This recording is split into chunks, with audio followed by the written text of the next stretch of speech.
Suzanne's Paparazzi Jewelry, 24/7 shopping available. 160920 is the code. Show her some love, like she showed us.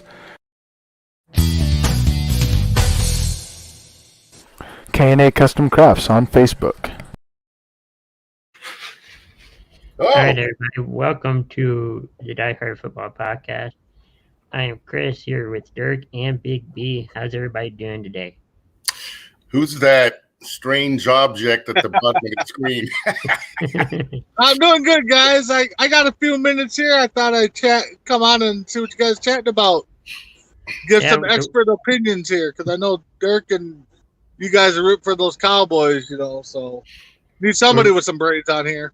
We're going to start with that Cardinals story of Larry Fitzgerald wanting to, I guess, step away or just kind of take. Yeah, I saw the reports, and right now he's saying he doesn't have the urge to play football. So I'm wondering, has Mother Nature had caught up to him, or if it's something else by that? Because I know when you get up there, you've been playing so long. It kind of gets repetitive, but I'm just wondering if there's more going behind the scenes. I hope he plays another year, but again, he's had a full career. So if he calls it a career, he should be heading to the Hall of Fame. So we'll see what happens. Yeah, he should step right into the Hall of Fame, no questions asked. He is 37 years old. He'll be 38 August 31st. So that's pretty old for a receiver. And I was chatting with Chris early, receivers in football are one of the athletes, they kind of just age gracefully, and they go from being the number one guy, then to maybe the number two and the number three. It's usually not injuries. They do get hit kind of often, but they're not like running backs or linemen where they're hit every play. They lose a step of speed, but they have experience. And, Larry Fitzgerald, for the bulk of his career, has been the number one guy, top 10 in the league every single year. He hasn't had too many injuries, I don't think. He's been healthy. He's a really good dude. And he's probably just saying, training camp, the season, it's long. He's probably not 100% because the Cardinals are on the upswing, so, I don't know. I don't know what he's going to say. Maybe he sits out for a while and then comes back in mid-season, maybe something like that. But he's a good guy. I totally respect him. He was always a teammate, guy that gave 100%. Really nice guy. The way pro athletes all should be. If he's, you guys know, he discusses it with his family and stuff, and maybe he'll step back for a year or so and kind of come back to the Cardinals as a coach or something for a little bit. I'm sure he'd be around. That's my thoughts, honestly, he'd definitely be a solid number 3, number 4 on most teams where he only has to play a handful of plays. So, for a few years, his role has been kind of declining. Yeah. I wouldn't say it's been totally gone, but he's done less and less. With the Cardinals the last few years. Yeah. I think he's going to retire. Yeah, and some guys, if they're not performing at 100% and being the number one, it's the competitiveness thing, little bit of ego. Maybe he just yeah, there's younger guys than me that can do better now, and I can Oh, see yeah. it. So maybe he just doesn't want to hang on, because we've all seen pro athletes hang on. To me, one of the biggest ones is Willie Mays playing the last year or two, stumbling in the outfield in the World Series. He hung on to. Like Dirk's saying, sorry, didn't mean to really cut you off there, but when you're an athlete, you want to go out on your terms. You don't want injuries to cause it. So Right. And this would be his terms. Yeah. And then of course the Cardinals are on the upswing. They could. Sorry. Okay. Yeah, that's got to be a hard decision for him too. Does he walk away and watch the Cardinals go make to the a World run, or Series? does he kind of hang on and see? I mean, there's a lot to come from it. I mean, kickoff's a week and a half away, so week or two, yeah. Yeah. Do you think the Cardinals will be successful this season? I think they will be. They got a good defense, the offense. They drafted right, it seems. Picked up good players. They should be a 10-win team or more. And whatever happens from then on, they're a good team. They're exciting to watch. Good coach, good quarterback, running back, wide receivers. I mean, there's guys all over that team that you would love to have on your team. All right. All right, guys, I'm going to check out. I got some things to do, but I just want to come say hi, Dirk. Right. Good to see you. I got some talking to you on Tuesday there, Dirk. So okay, we'll talk to you guys later. Yeah. Right. Okay. So, excuse me. Who do you think will be the starting quarterback in New England? Cam Newton or Mac Jones? From everything I see, it's going to be Cam. But, I think we've discussed this before. He just doesn't have the arm. And I thought last year would maybe have been a rebirth for him. But he had a couple of good games early, and then he really didn't show anything. He's, he's not going to run away from too many people now. He used to have a great arm. He doesn't now. And I don't know as he's ever been known as a super accurate passer. Peyton Manning finished the last couple of years because he could put the ball on a dime, even though he didn't have arm strength. He could put the ball right where it has to be. I don't see that in Cam. I see him starting a couple games. If they're winning and he does well, he stays there. But as soon, if he has a couple of bad games in a row, hi, Mac Jones, Right. Do you take like the preseason, I wouldn't say serious, but do you see any benefit in preseason to where it's good or bad? Like it's the end all be all? Well, I don't take it seriously. You'll find a lot of times the worst, the bottom half of the league may win 3 or 4 games in the preseason because they're trying to get their starters revved up. And the good teams are looking for their 3rd, 4th, 5th string guys, and they're playing them. So, and it, pro sports, they need a ramp up period. They need training camps. In college football, they don't have spring preseason games. They do have a spring game usually, but that's 3 months earlier. And they seem to start the season fine, but this is the pros. It's different. Now we're playing 17 games. And it's all to do with money. You're not going to take them games away. It's all has to do with money because you pay just as much for spring training game or Right. No, I know what you mean. season game as you do a regular game. You know, the beers are still $10, the hot dogs are $12. Everything's the same. It's you know, that being said, listening to the guys talk, they do need to get live action hitting. Per the CBA, they only wear pads once or twice a week or something like that, and they only hit so much because football is a game with a lot of injuries. But your body does need to get used to the full contact. So, you know, I would say, you know, to me, just to get to the regular season, have 2 preseason games. You know, you'll have one game where you play a lot of your starters, and your last game, it'll be to see who's going to fill out your roster.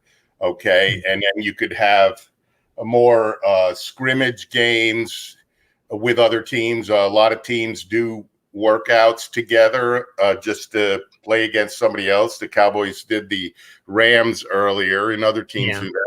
Maybe have something a padded practice against other teams to where they run a limited number of plays and they say, okay, we're going to do this. Let the offense run 10 plays in a row, no matter what happens. And then let the other offense run and then do like a scheduled scrimmage type thing. Just so the guys can get used to getting hit. We all like the regular season to start. It's like you go, whew, finally, because you hear so many stories about everything.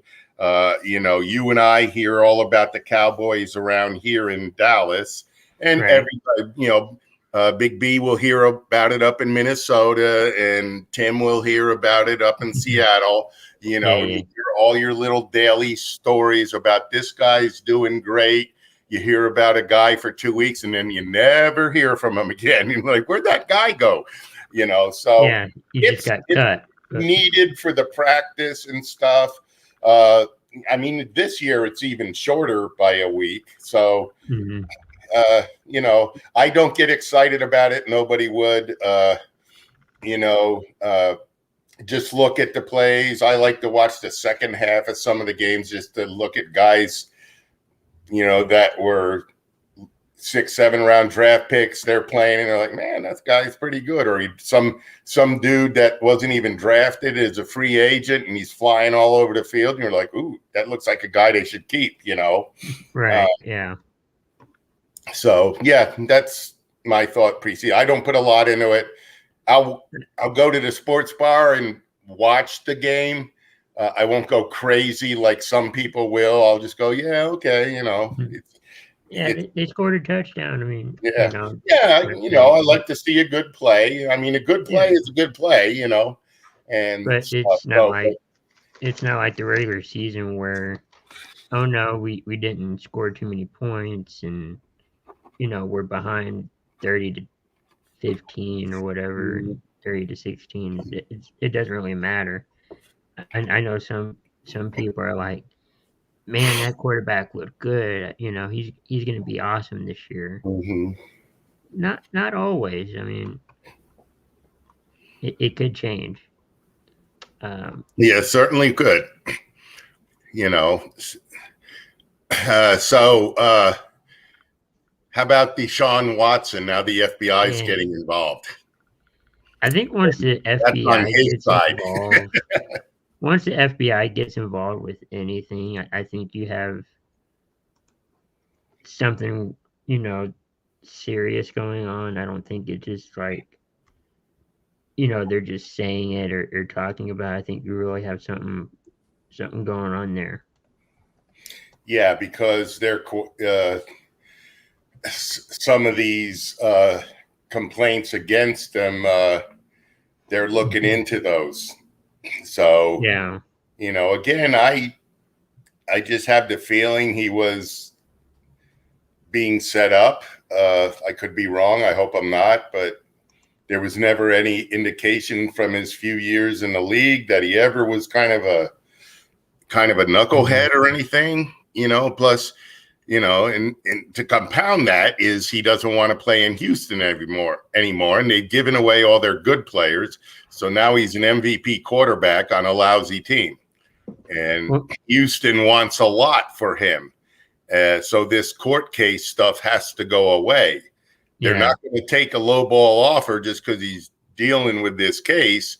And then the team that takes him, suppose it all goes wrong and he's in jail or whatever. And then, say they gave up a first and 2 2s or 2 firsts, 2 2s, they're out that, and that's kind of the asking price. Couple of first round draft picks and,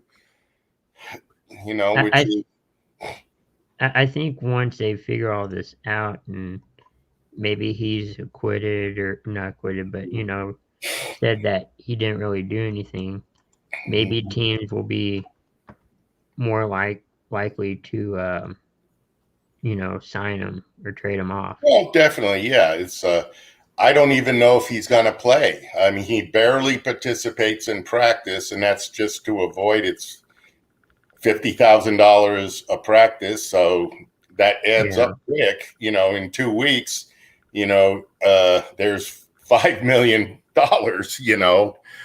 or $500,000. Sorry, my math is right. That's a lot of money, That is a lot of money. So something's got to happen. But, FBI, this is going to drag on for a while. If he's all innocent, I feel really bad for him. I think he's being set up and everything. So I'll just stay by that. I haven't heard anything, just that one source with his 23 complainants, and they're all through him. And there's no, they're all asking for $300,000. They're not asking for $20 million. So did something really happen, or he's just hoping to make a name for himself and win one of them?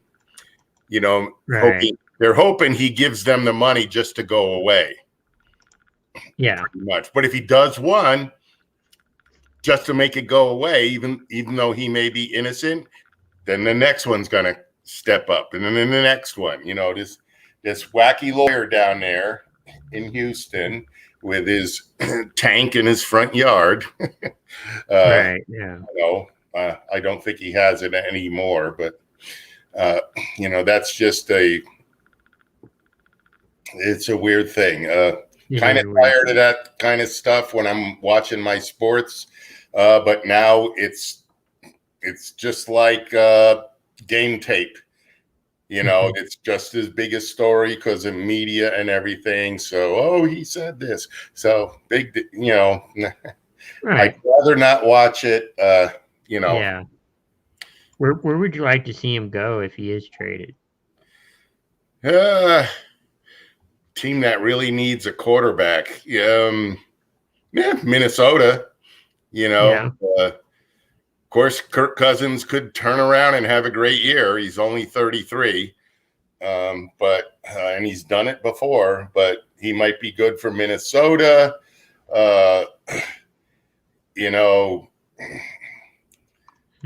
Depending on how the Jets go with Zach Wilson, maybe Dolphins keep talking. Teams like that. I think it'd be to a team that's young with some star growth, not somebody that's just cemented in last place with no future. I mean, he would help them, right. Something like that. I don't know, even the Raiders, but David Carr's a pretty good quarterback. It's Cincinnati. I think Mayfield's doing a good job. Maybe the Falcons, he goes in, plays backup for Matty Ice for a year, and then Matty Ice retires, but they have to give up a lot. And the Falcons have given up a lot. in the last year or two. So they're not a team on the upswing. They're a team that's going to rebuild, you know. Charlotte, you know, could be who they have? Bridgewater now. They got the Jets. Darnold, they got the Jets' old quarterback. Young guy, was a first-round pick, flamed out on the Jets, didn't look good. Another team, another coach, maybe he is good. You know, that's all on the teams, you know. Well, speaking of quarterbacks, he's not really a quarterback now, but Tim Tebow got released from Jacksonville. Yep. Were you surprised? Or I was a little surprised. I felt he was a really good athlete. For a tight end, he's definitely got this size. He's probably fast enough. It's more about it might be his age. He's got too much to learn. He never played that position. And, you know, maybe he doesn't have good hands, but you could always still use a blocking tight end. You know, a lot of teams do. But maybe he just wasn't picking it up fast enough. You know, if he, you know, because he did baseball for 3 years. So he hasn't done football in like over 3 years. Maybe, you know, he's getting up there. He's not at a young age. He's going to be 34. You know, maybe he works out football in the off season, works on blocking techniques, works on catching. A lot was said about his blocking. He was often not in the right place to block. So that just takes time and practice. And he's never done it. So it's a hard thing to pick up and go. He has the size of a tight end. That's what he has. And he's athletic. You know, he has the build, he has the muscles, it looked like. Maybe they pick him up, put him on their practice squad, you know, so they don't have to pay him big bucks, you know. Right. I could see that. I also see maybe like a Taysom Hill kind of thing too. I mean, yeah, he's not going to be a quarterback. If he was going to be a quarterback, he'd be a quarterback. He just he had his moments, you know, and you could use him on a trick play, but you want a guy that does it right, you know. Use him in a wildcat or something like that. But I would be more use him. Yeah, maybe he'll throw it, but usually, you know, use him to run it because he's a big, fast guy. And he, you know, when he was on Denver, he would run for chunks. You know, he just wasn't an accurate passer, you know. You can put him on a 5-yard run, maybe. Yeah. You know, do something like that. But to me, something like that, like Taysom Hill, he's a quarterback that plays tight end. He's not a tight end that plays quarterback, you know. Right. You know, and I'm anxious to see. I hope he wins that job, and let's see how he does. I watched him a little the other day. You know, he's made plays in the past, you know, and maybe that'll be his career thing. You know, he'll still have kind of numbers. He'll be a valuable asset for the Saints, you know, as we go from Tebow to Taysom Hill. But, you know, if he wins that job over Jameson, let's see what he's got. I think, you know, Tebow, I think he's, if Jacksonville doesn't put him on their practice squad, I don't see another team that would do that. They would want young guys, but you know, Jacksonville has the Urban Meyer, you know, Tebow's old coach. You know, so that's why I thought he'd probably be with Jacksonville, at least for this year, because of Urban Meyer. I don't think he would have been there with any other coach. Yeah, and Urban Meyer probably brought him in there, but what he's doing, he's taking the spot of a 21-year-old. that Yeah, could he is. be a good tight end. Even their young free agents. I'm sure he thought, Urban Meyer, I'm sure he thought long and hard about it, but he really didn't make the first round of cuts. He was released kind of early. So, and again, if they put him on the practice squad, I think the practice squads are bigger this year. They let him do like 3 more players.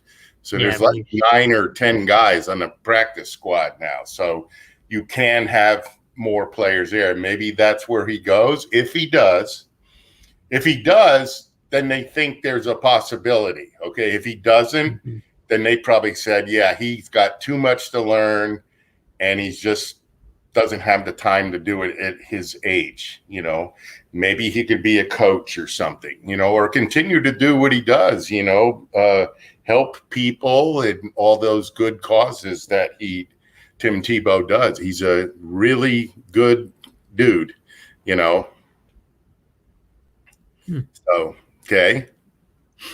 Yeah, it's going to be interesting where he lines up. And the thing with practice squads are that,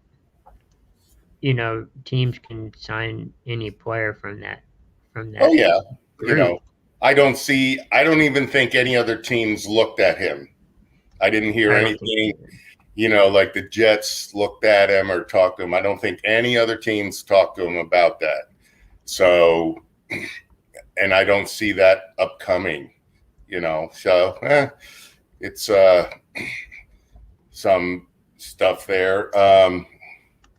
You want to preview the NFC North, the Packers, Bears, Vikings? Yeah, Packers will win it. Yeah. Now that Rodgers thing has calmed down. They did get Randall Cobb back. That'll give him a little safety valve there in the slot.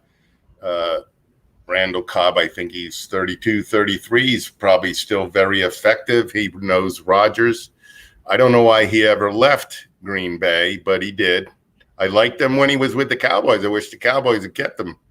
He was great, and they probably trying to cut back on the salary cap. I'm sure they are. They need Green Bay will be up there.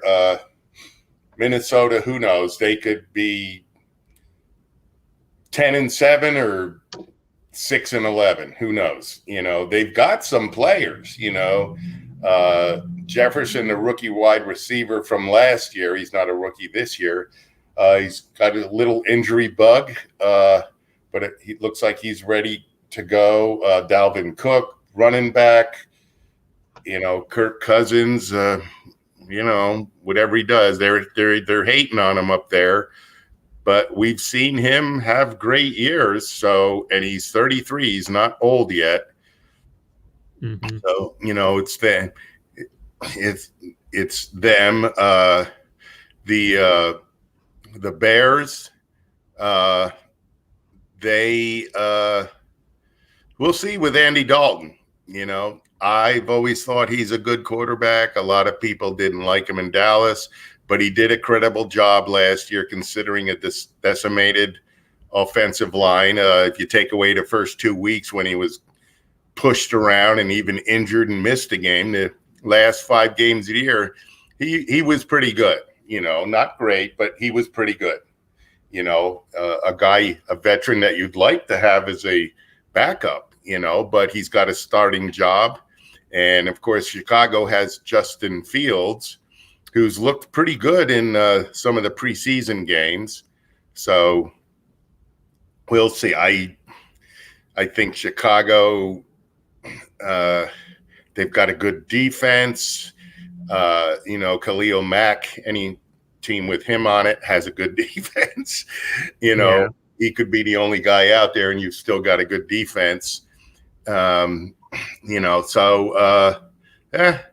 Chicago, 8-8,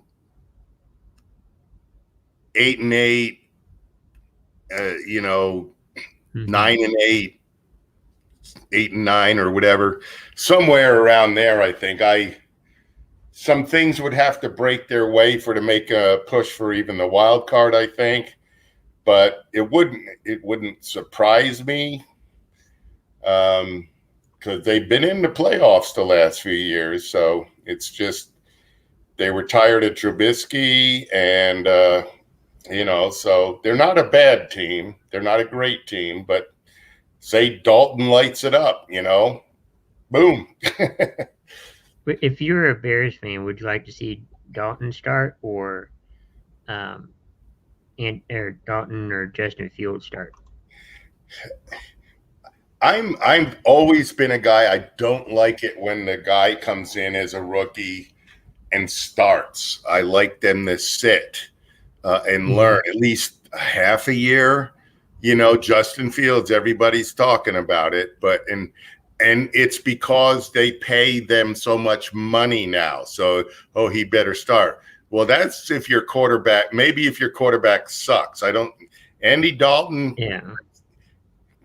He's been an all-pro. He's been, he's had several 4,000-yard passing seasons. He's been a very good quarterback. Cincinnati was always in the playoffs for a few years, and then they got bad. Granted, he's never won a playoff game, but, what's that, 0-4, something like that, 0-5. That could be just, were they the low seed playing a number one seed, going in and things, and people rate quarterbacks on rings and things like that.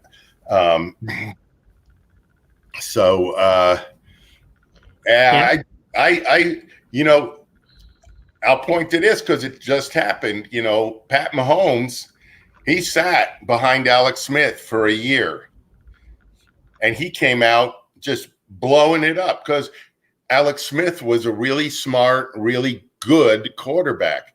Andy Dalton's the same way. He's really smart. He's a good guy. He's not going to push Justin Fields away. Say, this is how you do this. This might be a good guy to learn under instead of putting all that pressure on a 22-year-old, when you got a 34-year-old that's been through the wars and can handle it, I'd say let him sit, it's, let him sit, see how Dalton does. Dalton just sucks by that midway point and the Bears are 1-7, then maybe put him in and let's get this process going, but I think Dalton signed for 2 years. So. Yeah. And when he was signed there, they're like, yeah, you're going to be the starter. And this is before they drafted Fields and all that. I think he'll still be the starter. Fields has made some good plays, but they're a team that has enough to get in the playoffs. So why would you put it in the hands of a rookie? Because if he flames out, then they're really in a bad shape. Say Fields start and they go 1-5, and then they put Dalton back in there and they win 3 in a row with Dalton. Well, then they're 4-5, but you're halfway through the season, and Minnesota and Green Bay say they're got a 3-game lead on you if Minnesota's playing well. Just the thing. You're putting yourself in a bad spot. And then who we got left? The Texans. I think Texans. Yeah. Texans. Yeah. And they're going to be in last place. Sorry.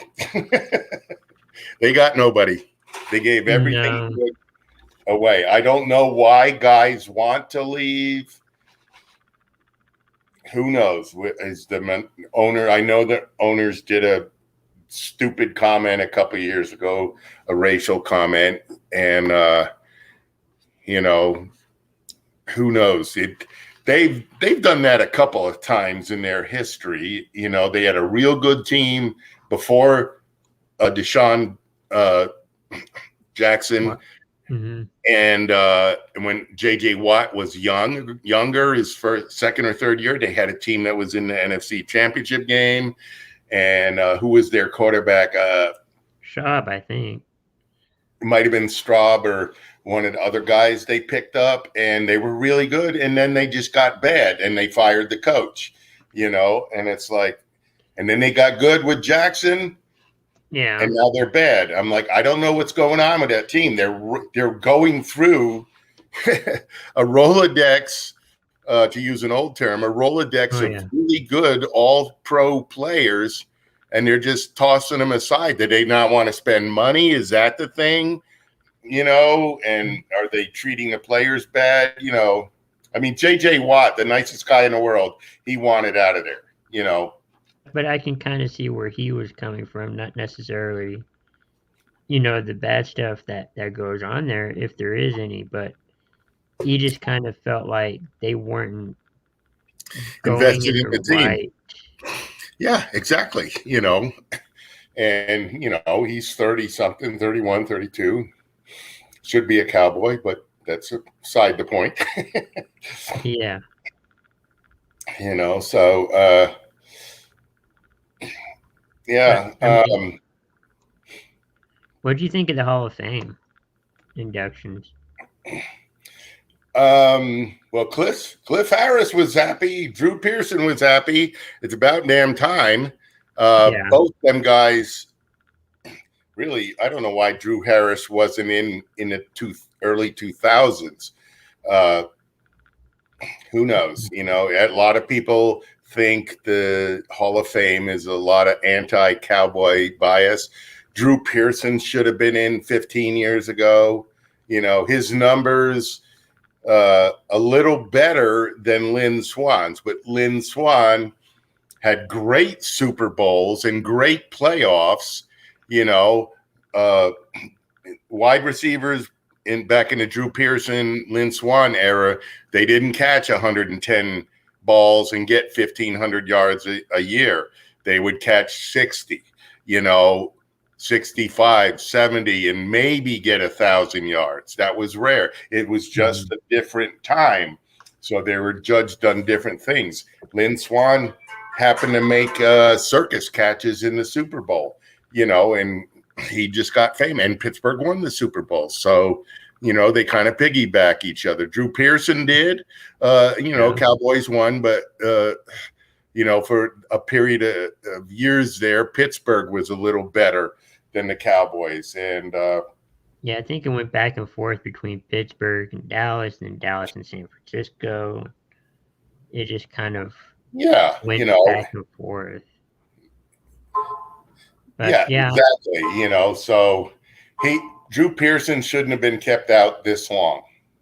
He should have been in, you know, 10 or 15 years at least after his, you know, I mean, he had the same numbers as Lynn Swann, you know, and he's got Super Bowl rings just like Lynn Swann. Mm-hmm. Lynn Swann has more Super Bowls, I think. And that's probably why. Still, same kind of receiver, you know, in today's game, both them guys that have been catching 100 balls and 12 to 1,500 yards, you know, they were good receivers, you know, and people will be automatically because of the number. You can't look at the numbers. The time, the way the game was is different, you know. You know, now with 17 games, a running back gets 17 yards and they're going to celebrate. Oh God, he's a 1,000-yard rusher. Okay, he had 17 games. What about the guys when they had 14 games and were getting 1,000 yards every year? You know, you only have to average like less than 65 yards a game to get 1,000 yards. Is 65 yards a game all pro? I don't think so. You know, I want a guy that averages 80, 90 or more a game. You know, now to me, a good running back, a pretty good running back should get 1,500 yards easy. You know, I think so, yeah. You know, Emmitt Smith, when he would crush out them 1,600 yard games, you know, that was in a 16-game schedule, and you know, he would earn it, you know. Now the guy is Derrick Henry. Well, heck, he should get 2,000 yards. He should. I mean, he's really good.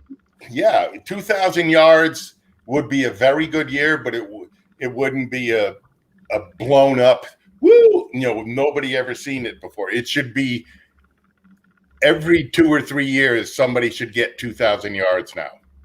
You know, it shouldn't be a generational thing. O.J. No. Simpson did it in 14 games, 2,000 yards.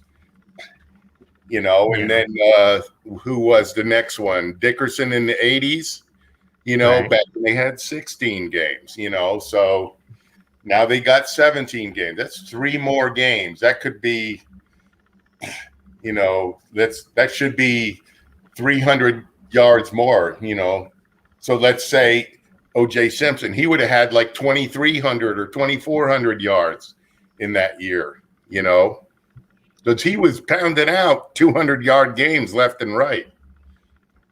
Who do you think is going to have a standout year in 17 games? Like, who do you think is going to perform really well? Well, the usual suspects. Rodgers should.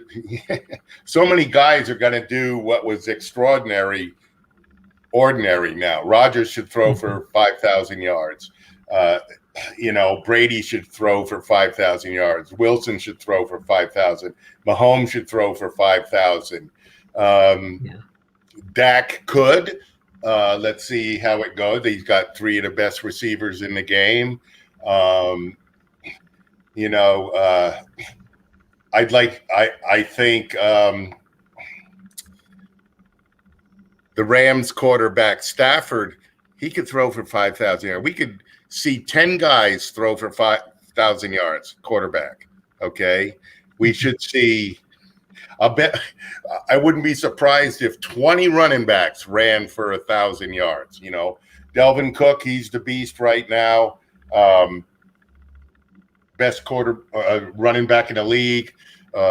Here in Dallas, everybody's raving about how good Zeke looks. Okay, well, I'm not the biggest Zeke fan. He's declined every year. Yeah. Let's flip the switch, Zeke, and let's see you have a good year. Do better. Match that 1,500-yard rookie year. And Zeke? Wide receivers. Man, there should be a bunch of guys.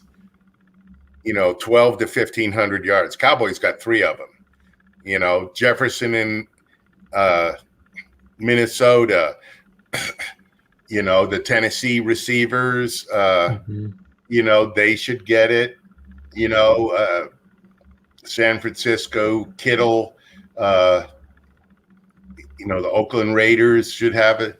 I don't know who's going to step up and just have a beyond year, because this is so different. I can't really tell. I don't have no feeling.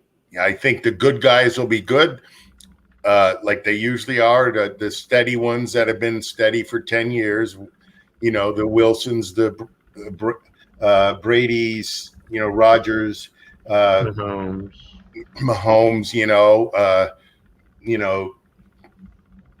Kelsey should have a great year, with Mahomes, Tyreek Hill. It's different. They had a real training camp this year, and we have an extra game. So it's going to be a different year. Our coach is going to, here's the thing, our coach is going to take, I've even heard a little talk, coaches may give a player a week off, not play, because you're starting to get that, when they've been doing that for a while. Yeah, but not your star players. I think, when they go to 18 games, I'll bet you there's going to be, they do have the 2 off weeks, but I can see coaches that a guy is a little dinged up, just giving him the week off, whereas normally the guy would have played, or if he's tired or, because they can tell when guys need something, I think most of these guys, they get really up for the games, and so there's not too much motivation needed, but I can see it kind of happening. I'll bet, I haven't heard for sure. I don't know if you've heard, are they going to go to 18 games next year, or are they going to wait another year? I don't know. I haven't heard one way or another. I'm just guessing here. I'm thinking this year and next year will probably be 17. Yeah. They're not going to stay with an odd number game schedule, because that's weird. But I think maybe, like you said, in a year or two, we will, have 18 games. Yeah, and there is discussion of how about this one? Teams moving and maybe adding teams. You've heard about the Bills. I think this is just a move to get A new a stadium. new stadium, but they're talking about San Antonio or Austin. Buffalo's not a great weather place, so they'd probably build a indoor stadium. But Lambeau's not indoors, and I think people like that. But I know the Buffalo fans are rabid fans. They're loyal, and that city would just hate it. Buffalo's also on the borderline of, if there's Major League Baseball expansion, of getting a baseball team. They're one of the teams for baseball that would get another team. Charlotte is another one. But for football, I don't want the Bills to move. I'd like to see if the NFL expands, gives another couple teams. Okay, give San Antonio a team, or even Austin. That did surprise me that Austin was mentioned, but Austin is a very kind of, even though they're liberal, but they're progressive. It's a tech center of the country. It's like the Silicon Valley. There's money there. There's enough people there to support, pro football team. Freaking 70,000 people show up for UT games. So yeah, give them T-shirt or something else to cheer for. I'm surprised they didn't suggest like Toronto or somewhere close to Canada, because I don't think it's that far from Buffalo.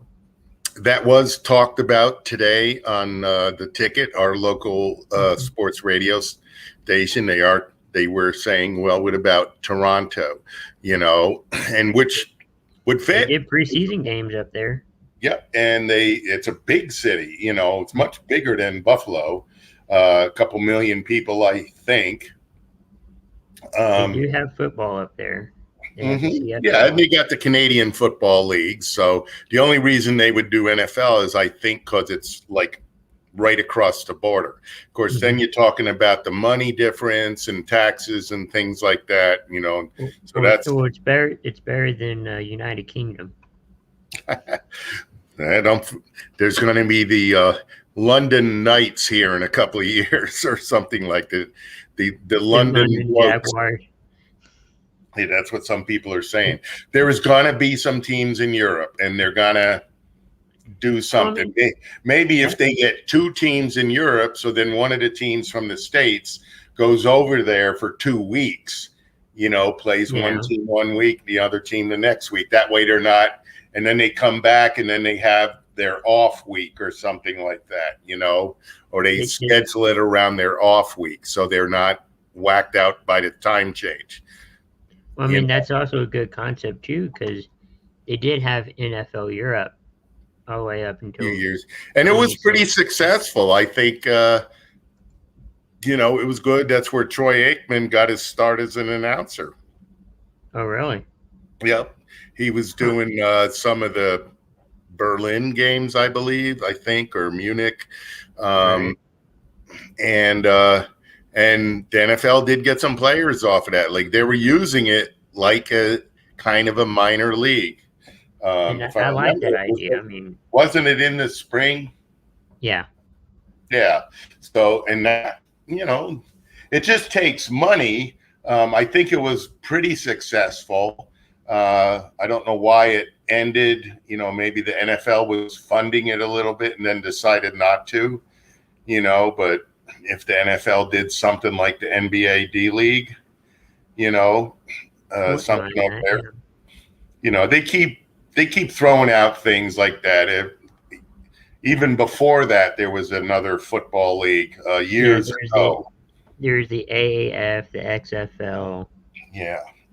XFL, I thought the second time was better than the first time. Yeah, I thought it was, but the guy that was funding it just quit after 3 games. Well, they had He the just COVID situation. Yeah, and the COVID. So maybe next year, if we can get rid of the COVID, get everybody on board with what they should do. Yeah. And it gets it in a downward trend. Maybe next year things like that will pop up again. So I think so. So before we close out, what else you want to discuss? What do you think? How do you think the Cowboys are doing? I well, know it's training Cowboys. camp, and No huge injuries. Dak is progressing well from his shoulder strain. They actually contacted the Rangers about how to treat throwing injury, which smart move. That's what baseball pitchers do. So the Rangers medical staff, they gave him advice how to rehab his throwing and to quote unquote bring up his pitch count slowly, which is good, and they're being careful with him that he's not going to play in the season. He's not going to play tomorrow, and he's not going to play the next game. It'd be nice if he could, but if maybe if his shoulder injury had happened a week earlier, then he would play, but I think he'll be okay. He'll start, and he had a Sports Illustrated article about him this week, and a lot of things. When he went into college, he started taking psychology, okay, because he wants to be a coach after football, and he wants to understand how people think. And even when he was at Mississippi State, the coaches were like, his leadership qualities were, beyond anybody, any 18, 19-year-old kid they ever seen. And, and as I listen to him and see how he acts and what he does, he's talking the talk, the right talk. He's a leader. The team believes in him. I think he's going to come back. He'll be strong. He might be rusty a little in the first games. And, of course, they're playing the Buccaneers right away. So let's get the sledgehammer out right away. But that'll get them up and going. Okay. So maybe they'll surprise us. Micah Parsons he's been playing really well. Yeah, he's been flying all over the place. He's both Jalen Smith and Van Der Esch have said how good he is and everything. I don't believe all these people that think Jalen sucks. I just think the Cowboys linebackers had too much to do last year, and it was just him and Van Der Esch were just trying to cover up too many holes. I think they could have the best linebacker core of any team, and if things go right, if their defense is fixed a little bit, the defensive line does their job, Malik Hooker has been playing well. He's coming off an injury, and so he should make the team. He's a former first-round pick. He's only played in the league a couple of years, and he got hurt last year, and the Cowboys picked him up. So, it's a good shot to take. Anytime a young guy's a first-round pick, you got to look at him. He's a first-round pick for some reason. Maybe he can't make the transition to the pros, or maybe he was in the wrong scheme. Put him in the right scheme. Let's see. Tank is not going to play tomorrow. I think he'll be back, because he was nursing a little injury. But the offensive line is going to be mostly intact tomorrow. Smith, Zach Martin, La'el Collins, and I guess Connor Williams is given a shot at center as well. So maybe that he finds that's his spot. And things, the defense was so bad last year. It just came out of nowhere the way it was, and it was just shocking all year. Now I'm scared to think.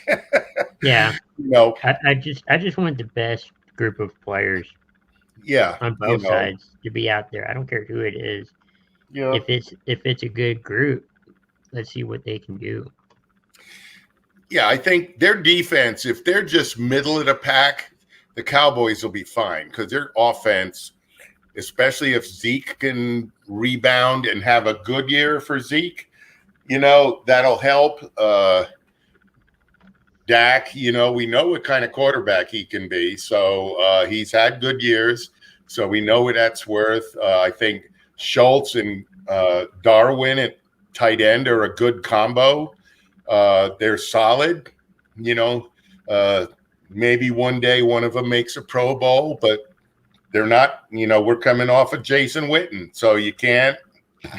It's just like the Cowboys with quarterbacks after Troy Aikman. Everybody's like, well, he's not that good. Mm-hmm. Well, you're coming off of Troy Aikman. So nobody's that good, No.